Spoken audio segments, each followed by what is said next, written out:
Georgia Strawberry Festival will kick off Friday, April 25th at 6 p.m.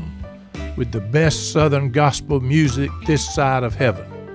It happens in Reynolds, Georgia, the sweetest spot in Georgia, and my old stomping grounds, where I first met Jesus, my wife, baseball, basketball, golf, and many people who positively influenced me, some who have gone on to their eternal reward, as well as others who continue to be my friends after all these years. Friday evening is a BYOC event. Bring your own chair with no charge for admission or parking. You'll be glad you have your chair as you sit, relax, and listen to New Ground, a gospel group from Scottsboro, Alabama, while eating barbecue, hot dogs, and all the strawberry shortcake you can force down. On Saturday morning, all the strawberry festivities begin with over 100 vendors throughout downtown, selling everything you can imagine. If you're into lists, there is a list of the vendors on the Georgia Strawberry Festival website. You talk about family fun, this is it. There will be a parade complete with strawberry floats and dinosaurs, a 5K race, an antique tractor show, a pet parade costume contest, a petting zoo, a fire truck pool, arts and crafts, a strawberry pie eating contest, an electric vehicle demonstration, and a weenie dog race. Bring your weenie dog and let him win you some cash. If you don't have a weenie dog, bring any dog or other pet. Dress him up with something berry and enter them in the pet parade costume contest. Have you ever been to a lawnmower race? This is your chance to dance. You can watch live and in person or show the world and your wife or husband just how fast your lawnmower can run. Oh, and there are free activities for the kids happening all day. A strawberry festival would not be a strawberry festival without big, red, juicy strawberries. Jeff and Dana Wainwright have that covered at their famous strawberry patch, and they have much to do with Reynolds being the sweetest spot in Georgia. Nothing to get hung about. Strawberry fields forever. You can park, no charge, at the Silver Dollar Raceway next to the strawberry patch and catch a shuttle into town. Or if you park downtown, you can take a shuttle from town to the strawberry patch. Did I mention they have the best homemade strawberry ice cream you ever put in your mouth? How was all this pulled off in the little town of Reynolds, Georgia? Well, it begins with the Georgia Strawberry Growers Association and ends with a group of volunteers who give freely and tirelessly of their time. But it could not happen without sponsors who give back to the community. The sponsors are characterized according to their level of giving. The very best sponsors, including the biggies, Flint Energies, Public Service, and the City of Reynolds. There are 10 very important sponsors and about 18 very sweet sponsors. The names of the sponsors are on the brochures. Be sure to take a look and patronize them. The Georgia Strawberry Festival could not happen without all of them. The very best, the very important, and the very sweet. As for the people behind it, I have 3 of them with me today. Nicole Acree is Executive Director of the Taylor County Chamber of Commerce and Executive Director of the Taylor County Development Authority. She is this year's president of the Strawberry Festival. Nicole has with her longtime festival leaders, Elaine Patterson and Tina Parsons, and they will talk about what's happening in Reynolds, Georgia on April 25th and 26th, and why you should spend your Friday evening and Saturday at the sweetest spot in Georgia. Viewing life from a herd. worse, it could be worse. Laugh, think, and cry with the country undertaker. This is Bruce Goddard, and you're listening to the View from a Hearse podcast. I have three ladies with me from my native Taylor County, Georgia. They are Nicole Akery, Elaine Patterson, and Tina Parsons. We're talking about the Georgia Strawberry Festival that is coming up on April 25th and 26th in Reynolds, Georgia. All three of these ladies have served as president of the festival in the past and have been part of the leadership for years, and as you will hear, continue to be involved today. So I'll start with this year's president. Nicole, tell me what's about to happen in Reynolds, Georgia. So we have the Georgia Strawberry Festival coming up. It's going to kick off on Friday, April 25th for the Gospel Fest in the park, which is a free event. And then our full day of the festival will be the 26th, which is always held on the fourth Saturday of April. This thing has gotten to be a big deal, and I was over there last year. I don't get there every year, but I get there most years. And I can tell you, I've been around Reynolds a long time. I have never seen that many people in Reynolds in my life. So just tell me what's going on. Who's running it? How did this thing explode from what it started? Well, Nicole is our president this year, and she's representing us as president. And I've tried to back out of this thing, but you know how it is, Bruce. I've been the chair of the gospel music concert at the park every year for, many, many years. But you know, Billy and I have been involved in gospel music for, years and years. Yep. And so I've sort of had some contact with some groups. Elaine, you were kind of in on this thing in the beginning. So what year did the Strawberry Festival start? What is the history here? Okay, it started in 1998, and the first festival was actually held, it was the Countryside Festival, and it was always held in the fall in Butler. But they wanted to know if they could hold it in Reynolds due to the fact that the road was being constructed and all of that business was going on in Butler. So after the success of the first festival, those involved started looking at having part of the festival in Butler and then part in Reynolds, or having a fall festival in Butler and then a spring festival in Reynolds. Uh-huh. And, of course, that didn't work out. So during this time, the Strawberry Growers Association, they were looking for a Central Georgia location for a strawberry festival, and the group in Reynolds was looking at the possibility of having a spring festival. So it just all sort of came together that the Strawberry Growers Association decided that Reynolds would just be the ideal location for several reasons. One is that we had plenty of downtown area for the events, and Reynolds is within easy driving distance of several places, not to mention that we have the strawberry patch just on the edge of town. And the reason for the festival, and we try to hold to this still all these years, is to have a family-oriented event. We want to provide an avenue for local fundraising for civic clubs and churches and other things.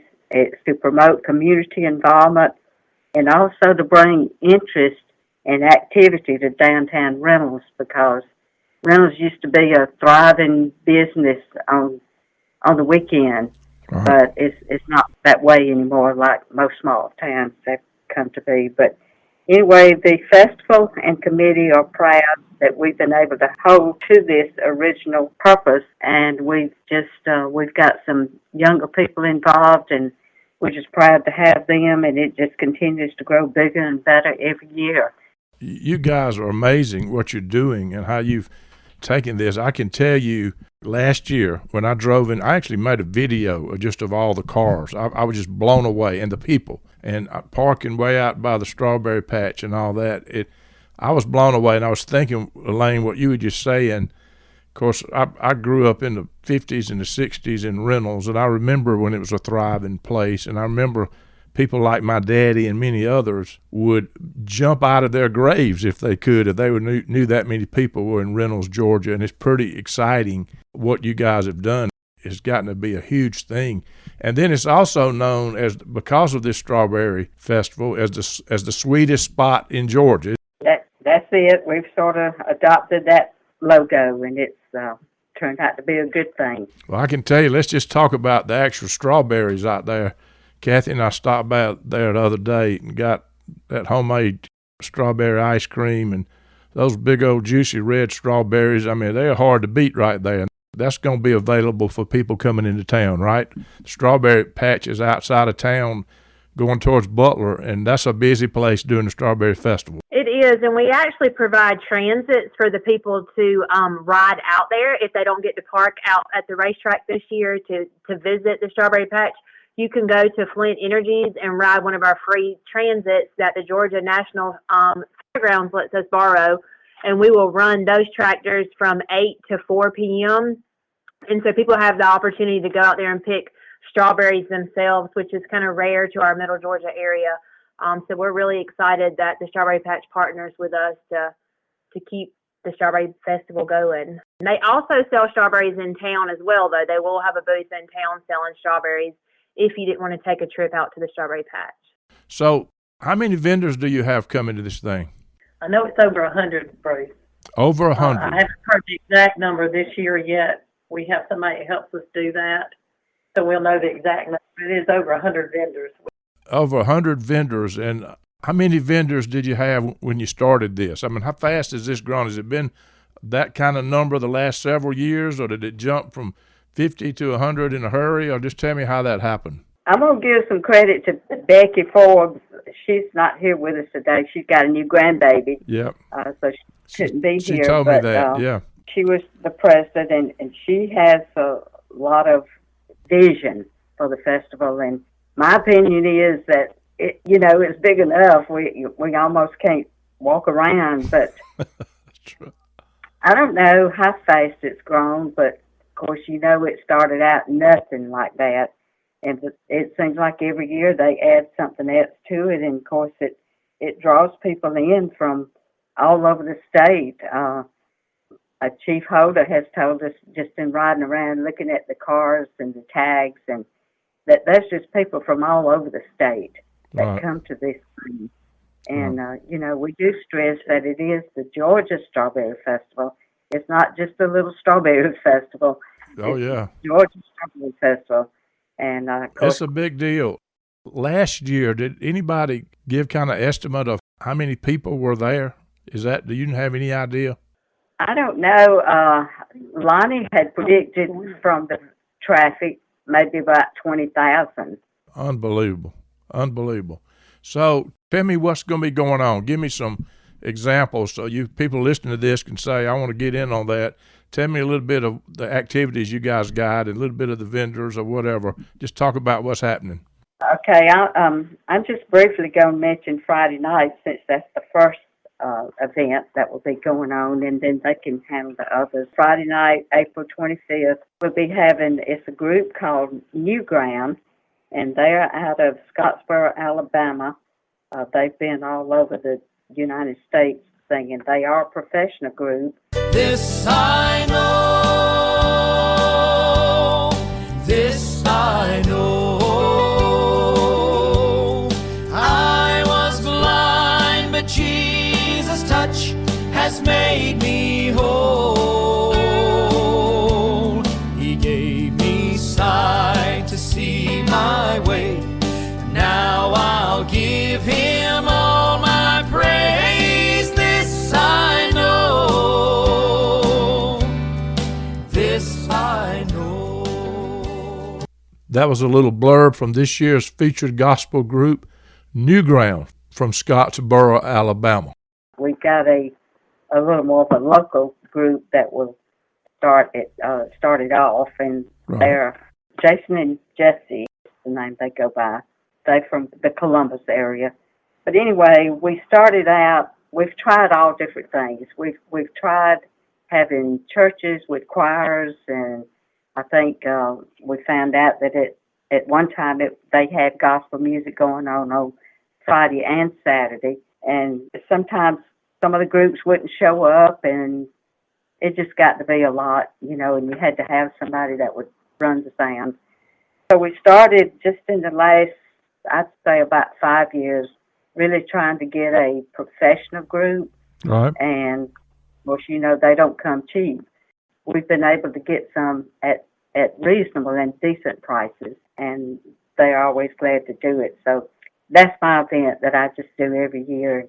Every year I say I'm not going to do it again, but here I am. we can't let Miss Elaine go. So everybody can go out on Friday night. It's a free event, so that's what sets Miss Elaine's event off for the Georgia Strawberry Festival. Some other festivals do have gospel singing as well, but we have free admission, free parking, and then the Reynolds Fire Department sells barbecue plates and hot dogs. And we'll also have, of course, this famous strawberry shortcake for sale, and all those events will be free on Friday night. And then kicking off Saturday morning, it's not too late to register. We also have a 5K run that supports literacy that you can find on our Georgia Strawberry Festival website. And then something new this year that will start at 9 a.m. will be the EV showcase that Flint Energies is going to provide in their parking lot, and that's going to go from 9 a.m. until 12 p.m. And then, of course, the parade is kind of the big kickoff for the event. Of course, that's near and dear to my heart. I've volunteered for, a couple of years now, and have been over the parade, and we keep on wanting to see it grow. And we've actually incorporated a berry best float contest. You have to have strawberries on your float, and you can win $500. It's free to enter. People still have plenty of time to enter that parade if they want to be a part of that. But we just have a lot of nostalgic activities that a lot of festivals have gotten away from because we are Reynolds, Georgia. We don't want to lose sight to our hometown feel. So we have spelling bee and strawberry eating shortcake contest, and this year we added a strawberry fashion show so somebody can make their costume or design something and come out trying to engage the younger, more creative population, I guess you would say. And then I'm going to turn it over to Tina and let her talk about her favorite part of the festival that she does. Okay, Tina. I do the weenie dog race. We started I think in 2015. We just kind of had an idea. We had seen some funny videos on YouTube, and I just come to Miss Lane and I said, could we do this? I said, I really want to do this. I had 3 weenie dogs of my own. And so she said, yeah, you do it, and we'll do it. So we did it, and it just grows every year. It's so much fun. Those little dogs are a hoot. So Wow. that's my favorite thing. I spend a lot of time on that. We also have a little photo contest for the dogs. And it doesn't have to be weenie dogs. Any dog can enter the photo contest. Of course, there's first, second, third prize, and the People's Choice Prize, which is $50. So that would kind of bring people into the art display, to the children from the school. Just out of curiosity, what do you do if it is predicting rain? I'm sure that's happened. It happened one year, and I happened to be president. We really, it was one of those blowing, windy rains. I forget what year it was, but 2015, they said. And there's really nothing you can do. We moved the music into the community fellowship church, and we were able to do some things in there. And most of the vendors, they just had to go, Right. They had to take down the tent and just leave. And it was just, really was, we tried to set a rain date, but it just interfered with too many other things going on. And the vendors, you couldn't get in touch with everybody and get them to come again. So it was just a wash, except for 2 or 3 or maybe more vendors. They stayed and actually did a business, and actually the Reynolds Women's Club, of which I'm a part of, we had the book sale inside of the old Flint warehouse building. We did a major business that year. Right. So other than that, it was just a wash, so to speak. Well, there's some things you just cannot control, right? That's just part of it. Right. We do have a rain date though for this year. So if we can call it early enough, our rain date is going to be on May the 10th. And so just because a lot of our vendors now do have a schedule and they're turning away other festivals, there's another festival that weekend after on May 3rd, but this year we do have a rain date for May the 10th. Yeah, so we're hoping that's not going to happen, right? But we're kind of like Silver Dollar, like when Mr. Ed Swearingen used to say, we don't say the R word. Right. We don't like to say the R word. Right. We're praying for sunshine. Well, I tell you what I think, and that is that this thing is doing so well and so many people come into Reynolds because people like y'all put your heart and soul into this. And there's no telling how many hours you put in putting this together. When I drive in there, I'm thinking there's some people behind the scenes that's done a lot of work, a lot of planning to get all these vendors in here where they are, the activities going on, the people there. That just doesn't happen by accident. So I tip my hat to you. What you're doing is really, really exciting, and especially as exciting for an old guy like me that grew up there and seeing that kind of crowd come into town. I'm going to be honest, when I walk through there, I see some people I know, but most of them I've never seen them in my life. So you're right. They're coming from all over. That is for sure. I think it was in 2005. So this thing had been going on a little while. You know, I wrote a couple of books, and one of them was the View from a Hearse book, and I planned it to get it released the day of the Strawberry Festival. Elaine, I'm sure you remember that, but I do. The books didn't come in. I had to meet somebody in Atlanta, my brother-in-law. You know, I had never published a book. I had a lot of books, and I was thinking, I hope I can sell these books. I sold enough books at that Strawberry Festival, and that was way before the crowd. It was local people at that Strawberry Festival. It wasn't like the crowd now, but I sold enough books sitting at that table under the tent that paid for all of my books at that one Strawberry Festival. I'll never forget that. Billy's a part of the Gideons, and at the camp from Marion County last year was their first year to come to the Georgia Strawberry Festival. So we checked with the Reynolds Baptist Church as to how many Bibles they ought to bring, and they said, well, looking at how many bottles of water and so forth they gave out last year, they'd say about 400. So they brought 400. Billy was supposed to go work at 11. They said, don't come. We've already given out all the Bibles.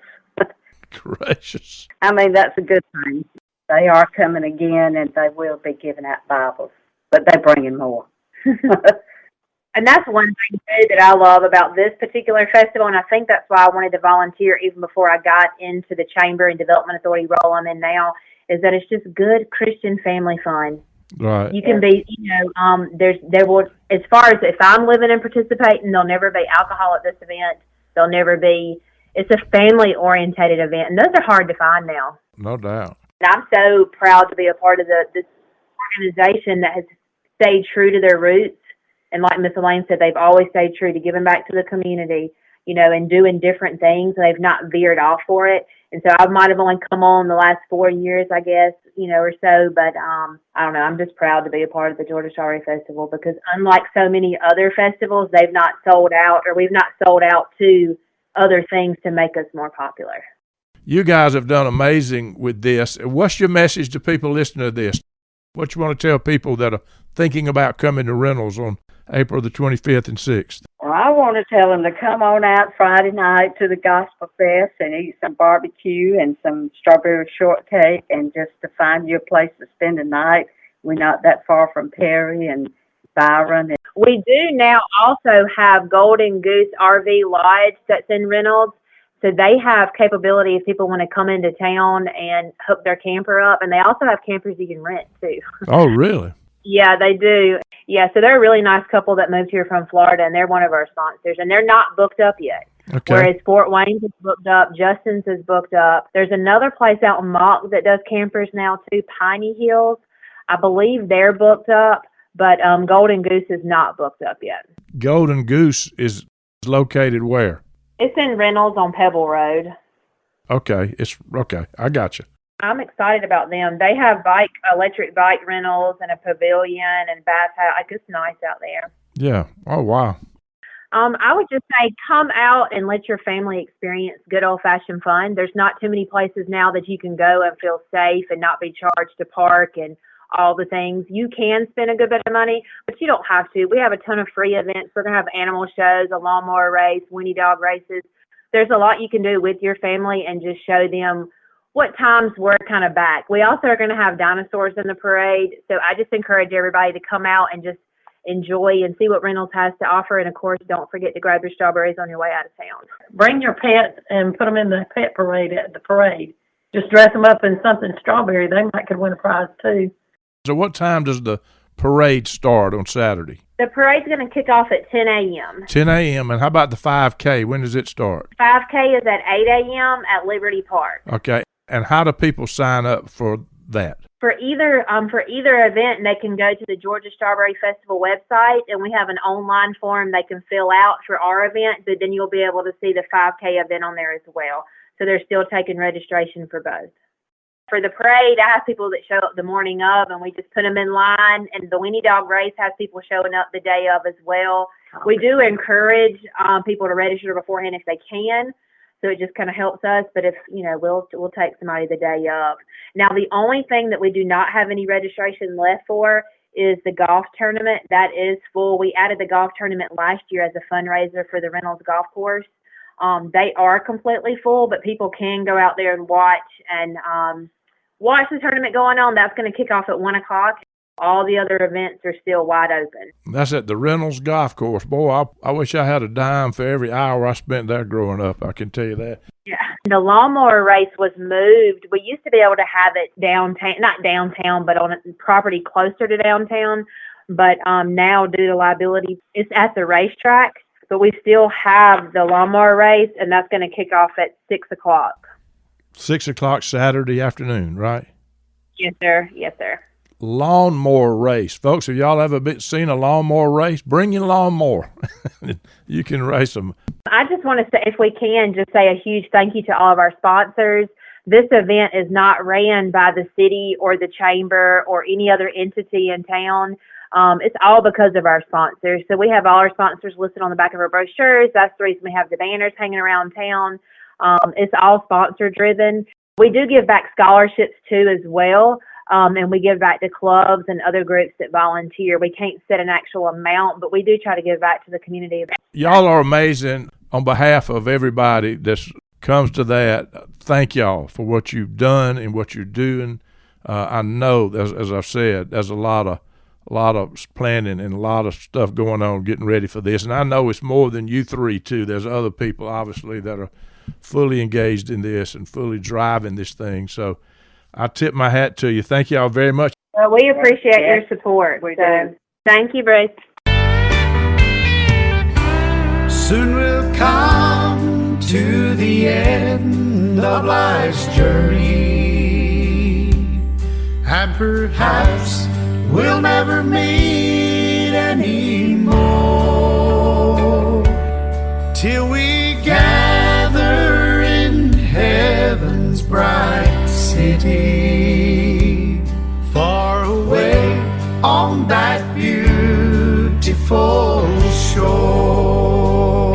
Viewing life from a hearse, it could be worse. Laugh, think, and cry with the country undertaker.